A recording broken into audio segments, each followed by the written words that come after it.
Bien-aimés dans le Seigneur, nous sommes particulièrement heureux de vous avoir nombreux en train de nous suivre en ce dimanche matin.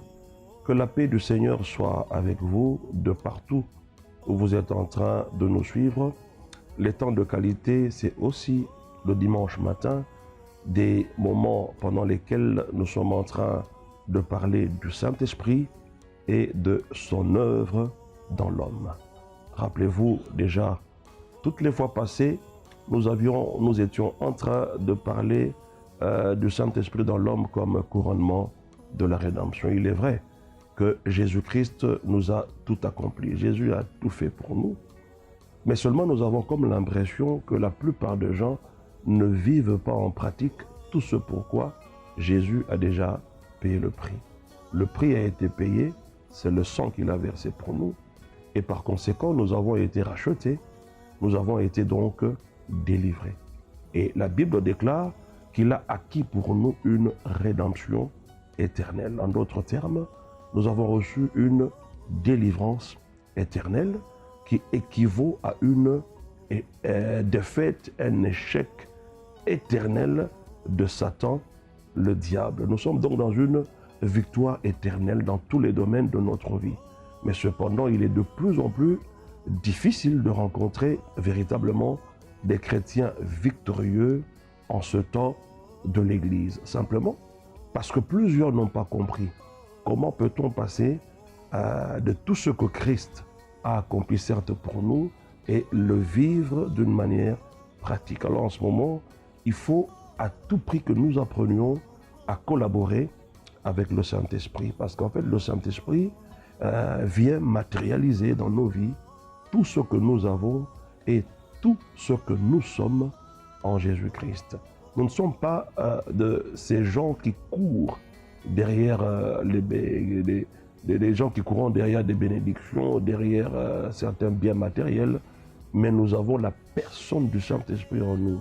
Ça, c'est le plus grand cadeau que Dieu a fait à ses enfants, que nous sommes, nous, les chrétiens. Remarquez que Dieu ne nous a pas donné des choses matérielles, mais il nous a donné une personne divine qui est le Saint-Esprit, avec qui collaborer de telle manière que nous aboutissions à vivre vraiment d'une manière pratique tout ce pourquoi Jésus a déjà payé le prix. Le Saint-Esprit vient donc nous faire sortir des connaissances que nous avons, des théories que nous avons, et nous amener dans la pratique de ce que nous connaissons.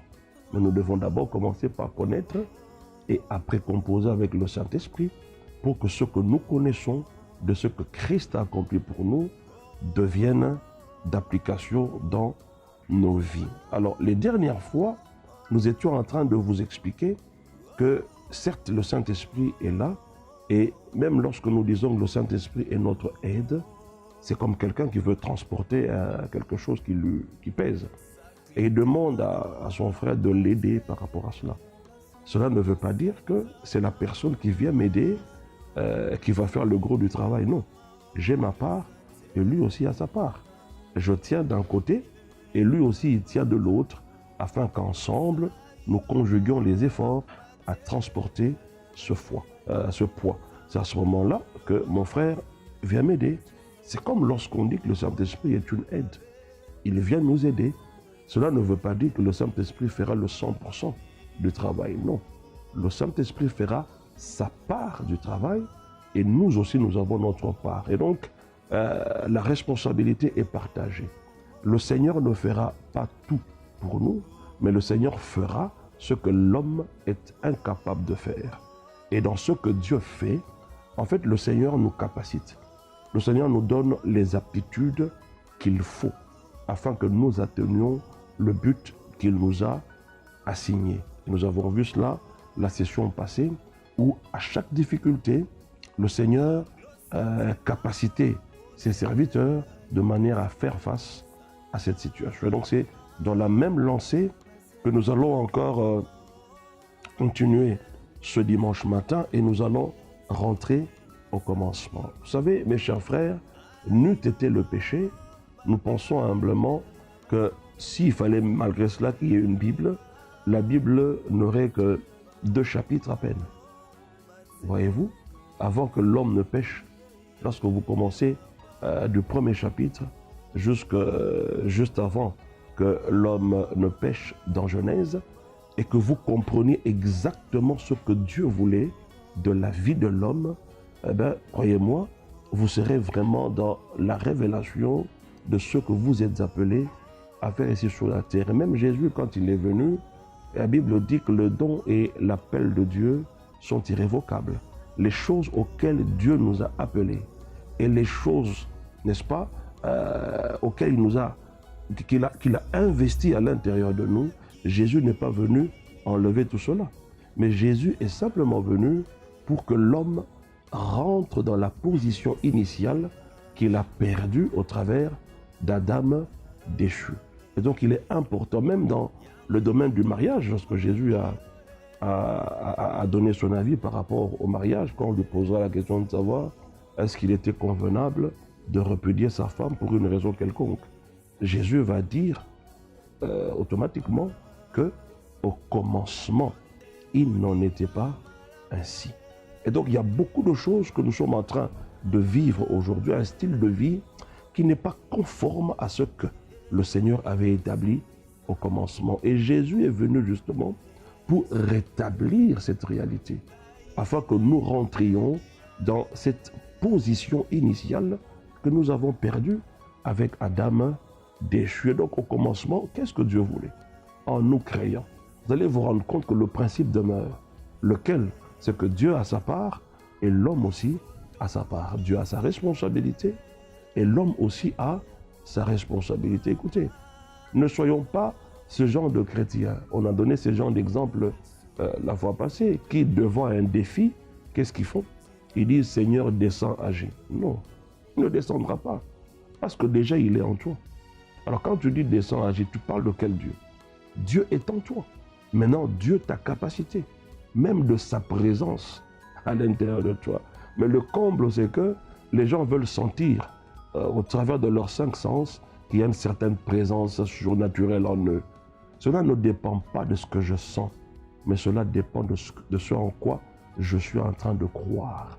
C'est ma foi qui va déterminer le reste des choses qui sont censées arriver dans ma vie. Et donc vous verrez qu'au commencement, Dieu va créer l'homme à son image et selon sa ressemblance.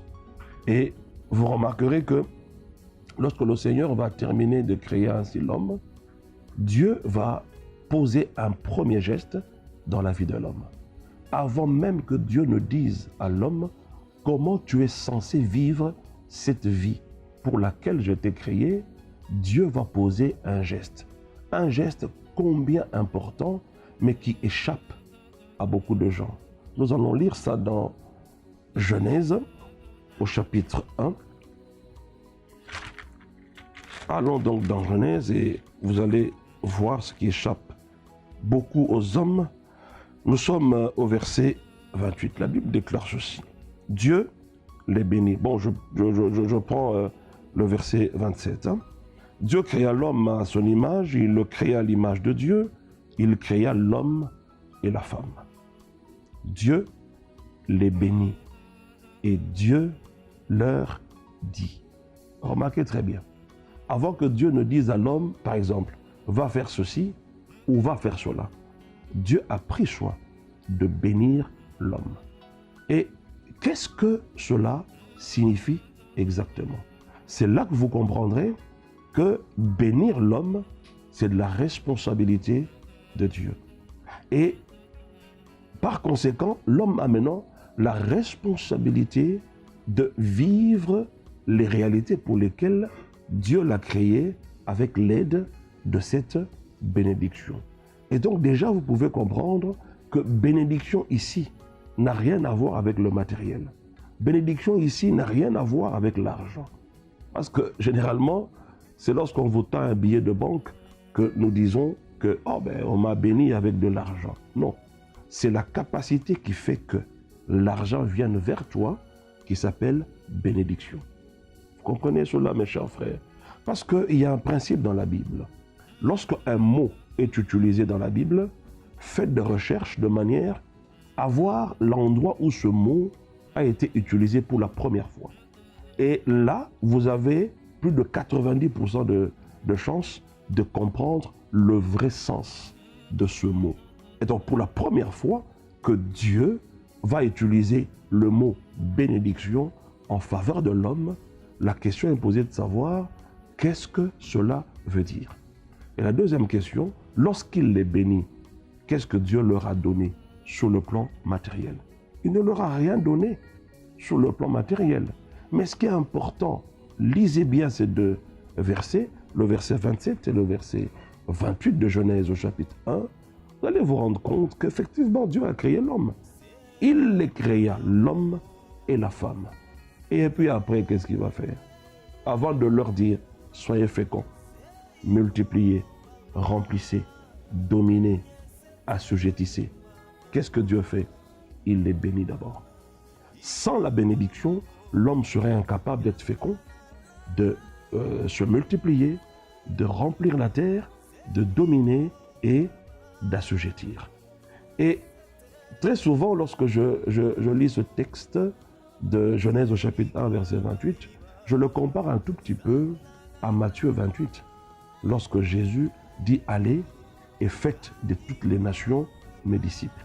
Mais vous remarquerez bien, et si vous avez bien suivi nos enseignements, qu'avant que Jésus ne dise à ses disciples d'aller, afin de réaliser ce pourquoi ils ont été nouvellement créés en Jésus-Christ, Jésus va leur dire, n'allez pas sans avoir reçu ce que le Père avait promis, leur dit-il.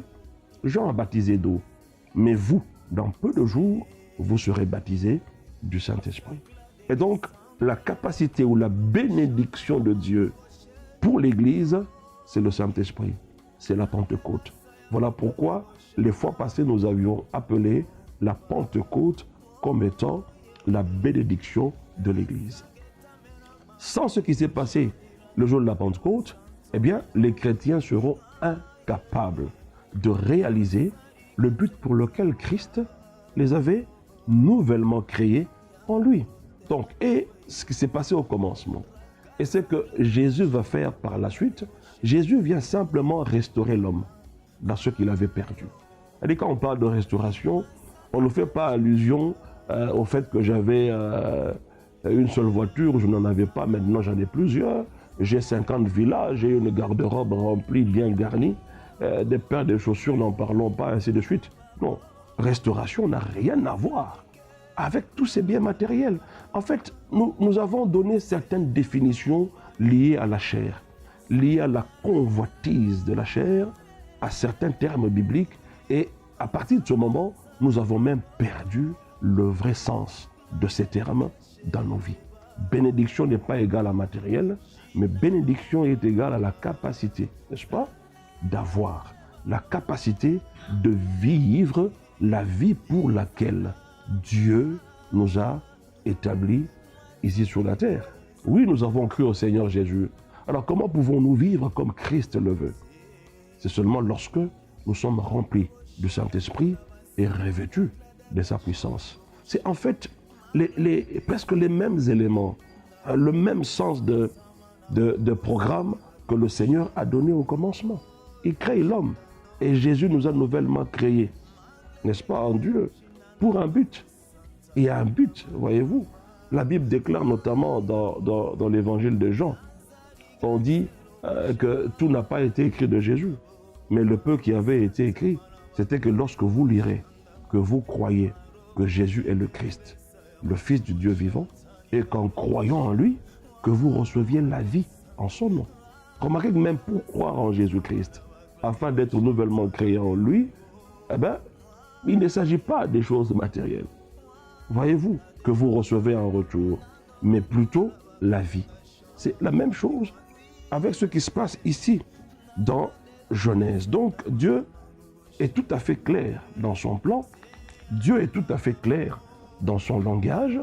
Au commencement, il ne nous a pas donné ou béni avec des choses, mais il nous a bénis avec la capacité. Donc, avant que Dieu s'adresse à l'homme, il le bénit d'abord. et lui dit comment vivre sa vie. La vie que l'homme était censé vivre était laquelle? D'être fécond, de se multiplier en remplissant la terre, de dominer, d'assujettir. Il y a 4 éléments qui sont là-dedans, plus ou moins, et c'est cela qui constitue le gros de la vie de l'homme. Et quand vous analysez chacun de ces éléments, vous comprendrez qu'il y a d'une part la responsabilité de Dieu et de l'autre la responsabilité de l'homme. Et donc, être béni, ça veut dire que nous avons reçu la capacité de vivre une vie riche et remplie, en ayant reçu plein pouvoir pour prospérer. Et d'une manière simple et résumée, être béni, c'est recevoir les capacités et les aptitudes de vivre la vie pour laquelle Dieu nous a établis ici sur la terre. Et donc, en d'autres termes, quand Dieu bénit l'homme, il disait ceci: l'homme, mon intention est de subvenir à chacun de tes besoins pour le reste de l'éternité. Il lui disait, quel que soit le besoin que tu puisses avoir, j'ai rendu possible que ce besoin soit comblé. Je t'ai donné plein pouvoir pour que tu réussisses. Je t'ai donné plein pouvoir pour que tu sois en bonne santé. Je t'ai donné plein pouvoir pour que tu prospères. Ça veut dire être béni de Dieu. Mes chers frères de foi, nous utilisons pauvrement le terme bénédiction. Comprenez cela? À lire ce que les Écritures sont en train de nous démontrer ici, eh bien, nous ne pouvons qu'arriver à cette conclusion. Beaucoup de gens ne pensent pas que quand on est béni, ça veut dire qu'on est aussi en très bonne santé. Ils ne pensent pas que quand on est... Pour eux, être béni, c'est simplement avoir des biens matériels. Mais on peut tomber malade de temps en temps, n'est-ce pas?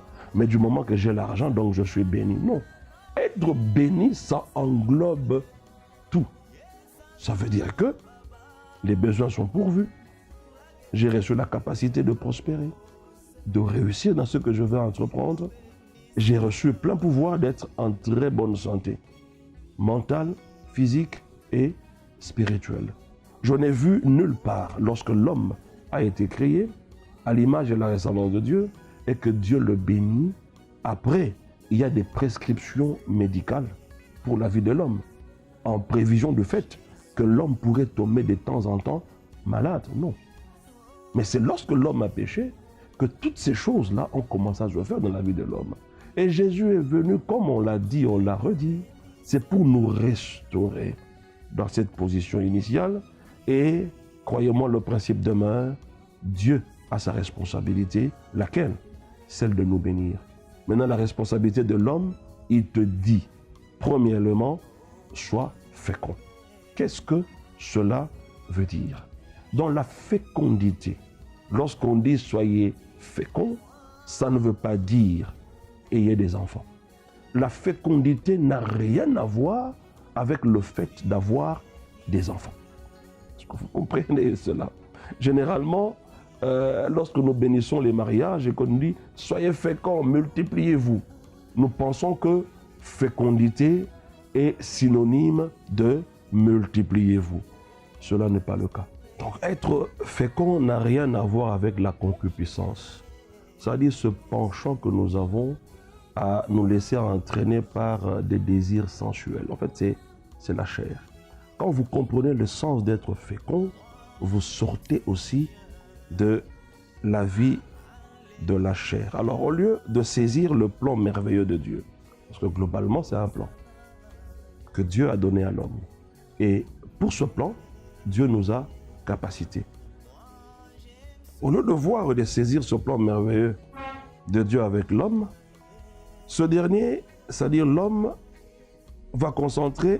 il va se concentrer sur sa propre appartenance naturelle et sur ses propres besoins naturels. Et il va manquer l'essentiel de la vie que Dieu a planifié pour lui. Vous savez, quand on regarde la vie de l'Église, la vie des chrétiens aujourd'hui, tout tourne autour des biens matériels. Tout tourne autour d'une certaine existence. Il faut paraître, il faut que les gens vous voient de l'extérieur que vous êtes ceci ou cela. On n'est pas contre toutes ces choses-là, mais vous risquez de rater le plan de Dieu pour vous. Quand vous avez la perception selon laquelle les plans de Dieu et les bénédictions de Dieu ne se résument qu'en ce que vos besoins soient comblés, vous allez rater l'essentiel. Là, c'est la convoitise. Au lieu de vivre la vie pour laquelle Dieu vous a établi et pour laquelle il vous a capacité, vous convoitez les choses au lieu de vivre au-delà de cela. Parce que celui qui a compris qu'il est béni, alors il est au-dessus des choses. Ce n'est pas lui qui doit suivre les choses. Être béni selon la perception de Dieu signifie que nous ayons pour donner. Quand on parle de fécondité, on va prendre l'exemple d'un arbre fruitier. On dit que cet arbre est fécond. Ça veut dire que l'arbre produit des fruits. Et lorsque vous prenez le même terme fécond ou fécondité en anglais, on dit be fruitful. Quand on dit soyez fécond, be fruitful. Et dans fruitful, quand vous lisez très attentivement, vous allez retrouver le mot fruit là-dedans. Vous devez donc porter du fruit. Alors on va illustrer une chose. Si vous êtes devant un arbre fruitier, vous l'insultez, vous lui tapez dessus, est-ce qu'à la prochaine saison, cet arbre vous donnera encore ses fruits? Bien entendu. L'arbre va continuer à donner les fruits parce que l'arbre a compris qu'il est là afin d'être fécond. Il vient répondre à des besoins liés aux hommes. Mais si c'est nous qui devons jouer maintenant le rôle de cet arbre en portant du fruit pour le bien des autres, et que les gens disent du mal de nous, on nous tape dessus, on nous persécute, est-ce que allons-nous encore donner du fruit aux personnes qui nous ont persécutés? Le plus souvent, non. Mais nous devons continuer parce que Dieu nous a dit d'être féconds. Alors, quel fruit portez-vous pour le bien des autres? Ce que vous suivez en ce moment, c'est le fruit que moi je porte. Et je le mets à votre service afin que vous soyez édifiés, afin que vous soyez transformés. Mais qu'est-ce que vous avez comme fruit que vous pouvez aussi mettre au service des autres? Ici, je ne parle pas de vos talents de couturier pour lequel on vous paye en échange des services. Non, je parle des choses que vous donnez gratuitement parce que Dieu a fait de vous comme un arbre fruitier. Donc être béni, être fécond, dans la perception de Dieu signifie que nous ayons pour donner. Être fécond, n'est-ce pas d'avoir des enfants? Non. Fécondité n'a rien à voir avec avoir les enfants. Quand Dieu disait à l'homme d'avoir les enfants, il lui disait multipliez-vous. Et quand il dit à l'homme sois fécond, il lui dit en d'autres termes porte de fruits. Et la Bible déclare dans 1 Pierre 4,10 que comme les bons dispensateurs de diverses grâces de Dieu, que chacun mette au service des autres le don qu'il a reçu. Alors vous comprenez que la première chose pour laquelle Dieu t'a capacité ici sur la terre, c'est que tu as nécessairement quelque chose en toi, que tu dois mettre au service des autres. Il n'y a personne qui manque de quelque chose. Comme je le dis souvent à l'église, il n'y a pas de chômeur dans le corps du Christ. Il n'y a pas de chômeur dans l'église. Chacun de nous a reçu quelque chose afin d'être fécond en retour, c'est-à-dire en avoir afin de donner. Dans la vie de la fécondité, il n'y a pas la chair, il n'y a pas l'égoïsme. Non, je reçois de la part de Dieu afin de dispenser ces choses pour le bien des autres. Et donc, être fécond n'a rien à voir avec le fait d'avoir les enfants. C'est la première des choses pour laquelle nous avons été capacités à notre temps béni. Alors la deuxième chose, Dieu va dire multipliez-vous. De se multiplier, mes chers frères, est probablement la chose la plus facile à réaliser pour l'homme. Parce que ça veut simplement dire avoir des enfants. Ça veut simplement dire augmenter en nombre. C'est ce que ça veut dire en termes clairs et simples. Et ça, c'est un exercice le plus facile pour l'homme charnel. Là, il se retrouve très bien. Il comprend tout de suite qu'on lui dit va et fais des enfants. Augmente en nombre et ainsi de suite. Vous allez voir qu'à la fin de ces explications de Genèse, nous allons aussi aller dans Matthieu 28 et vous allez voir que ce que Dieu nous dit au commencement, c'est exactement ce que Jésus nous dit lorsqu'il a achevé son œuvre ici sur la terre et qu'il envoie ses disciples d'aller et de faire de toutes les nations ses disciples. C'est la même vision avec des personnes différentes et Jésus emploie des termes différents de celui que le Père a employé au commencement. Quand on dit multipliez-vous, eh bien augmentez en nombre. Le royaume doit s'étendre. Et au fur et à mesure que le nombre de personnes augmente dans le royaume, notre territoire aussi est en train de s'étendre. Et nous allons gagner toute la terre. Ça, c'est une mission spécifique que le Seigneur avait donnée à l'homme. Éden était une entité qui n'était pas toute la terre, en fait. Vous allez comprendre que lorsque l'homme aurait commencé à se multiplier, alors les limites d'Éden allaient aussi se déployer. Et le diable qui avait été précipité n'allait plus avoir l'endroit où régner. Et c'est l'homme qui allait régner ici sur la terre. Mais pourquoi Dieu nous dit-il d'avoir des enfants? Est-ce pour remplir simplement la terre des enfants? Non. Ceci n'est pas du tout le plan de Dieu. Parce que nous devons remplir la terre. Alors là, le premier indice que nous donnons ici, c'est que l'homme à qui Dieu dit « Multiplie-toi, remplis la terre ». Cet homme-là, dans Genèse 1, n'avait pas encore de corps physique. Donc Dieu a dit à l'esprit, l'homme esprit, de se multiplier et de remplir la terre. Et cet homme-là du commencement n'avait pas encore péché. Et c'est l'homme qui était revêtu de la gloire de Dieu. C'est à cet homme-là que Dieu dit de se multiplier et de remplir la terre.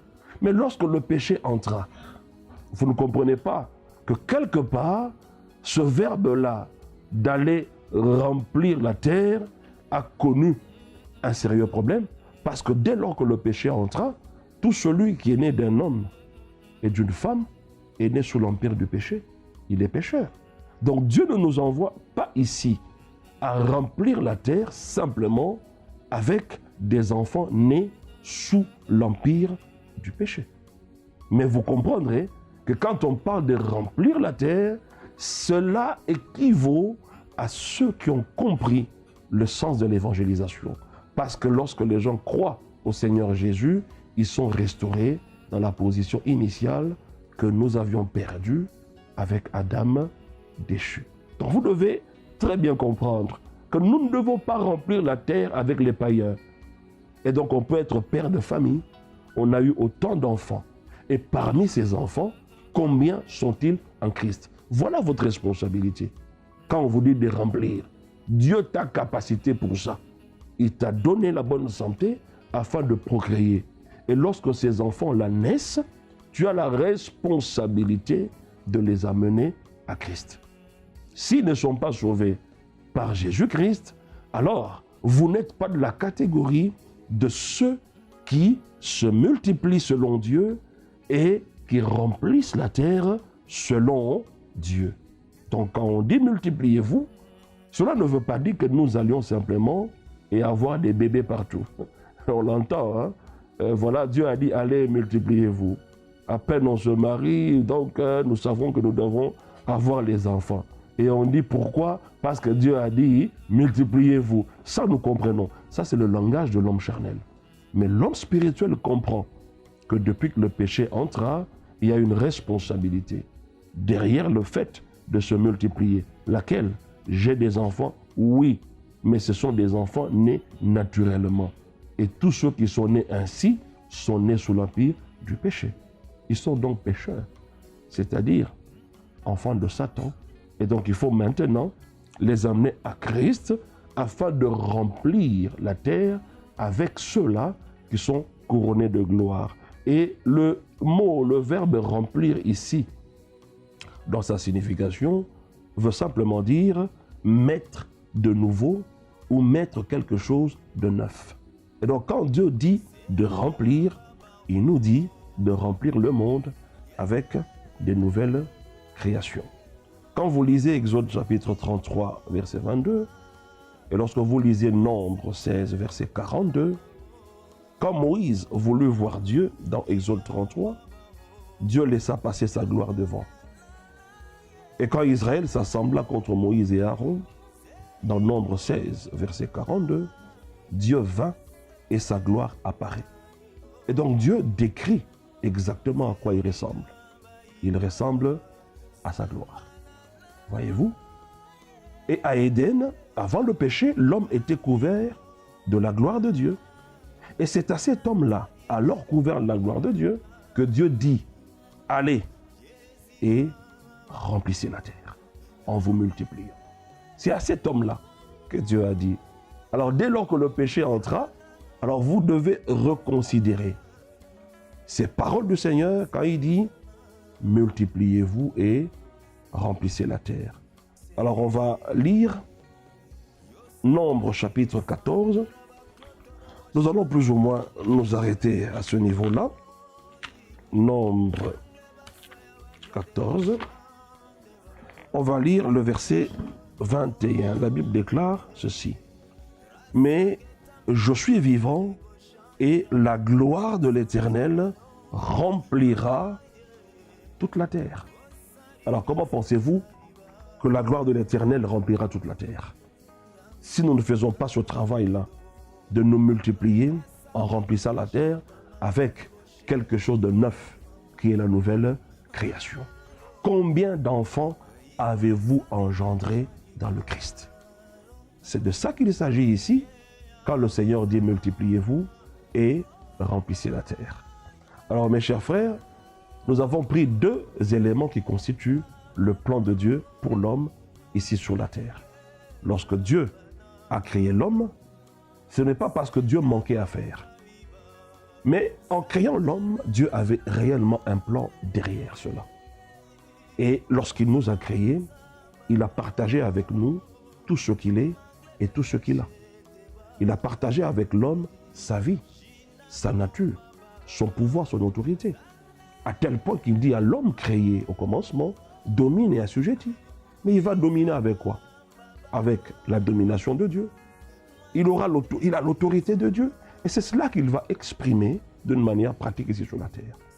Et retenez aussi qu'avant que Dieu ne dise à l'homme quel style de vie il est censé mener ici sur la terre, il prit soin d'abord de le bénir. En d'autres termes, de le capaciter. Il créa l'homme et la femme, il les bénit et leur dit. Il n'a pas commencé par leur dire, faites ceci ou faites cela. Jésus n'a pas commencé par dire, allez, faites de toutes les nations. Non, il leur a d'abord dit, vous recevrez une puissance. Le Saint-Esprit survenant sur vous, et c'est seulement après que vous serez mes témoins. Et il va illustrer de quelle manière est-ce qu'ils seront témoins de Jésus-Christ, parce qu'en ce moment, ils auraient reçu la capacité les permettant justement de réaliser ce plan. Que le Seigneur vous bénisse donc ce dimanche matin. Retenez que vous avez une grande responsabilité à l'égard de ce que Dieu a investi en vous. Il faut donc que vous soyez féconds et deuxièmement, que vous vous multipliez en remplissant la terre. Fécond, Dieu a investi des choses en toi. Et ce sont des choses que tu dois mettre au service des autres. Ce ne sont pas des services que tu rends moyennant de l'argent. Vous avez reçu gratuitement, donné aussi gratuitement. Deuxièmement, vous devez vous multiplier. Et l'homme qui est censé se multiplier dans ce texte, c'est l'homme qui n'avait pas encore de corps physique, qui n'avait même pas connu encore le péché, et donc l'homme couronné de gloire et de magnificence. C'est à cet homme-là que Dieu dit, multiplie-toi Et donc, comment un esprit peut-il se multiplier? Eh bien, ça se réfère à l'évangélisation. Et nous devons remplir la terre. Le verbe remplir fait allusion à quelque chose de nouveau que nous mettons, n'est-ce pas, dans ce monde. Donc, remplissons donc la terre avec les hommes remplis de la gloire de Dieu, afin que la gloire de Dieu remplisse toute la terre. Et c'est alors que Jésus reviendra. Que toute la gloire lui revienne. Nous vous bénissons ce dimanche matin dans le nom glorieux, puissant et merveilleux de Jésus-Christ. Et d'un commun accord, on dit Amen.